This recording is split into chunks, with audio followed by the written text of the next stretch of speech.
Ada banyak persimpangan jalan di kepalamu,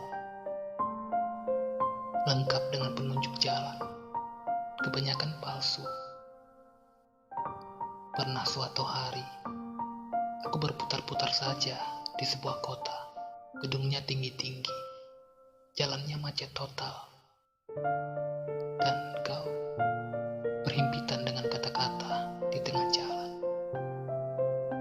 Kadang aku salah masuk rumah. Dalam gubuk kecil itu, seorang ibu sedang menanak hatinya. Sementara seorang gadis kecil yang mirip kau berlarian sambil menangkap cita-cita yang dibawa terbang kupu-kupu.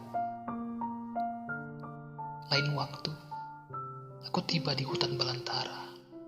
Dedaunan adalah kata-kata yang basah, habis dibasuh embun.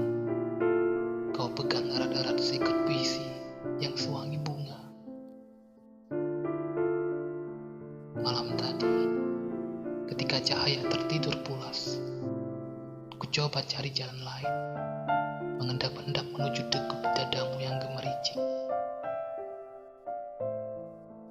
Aku pulang.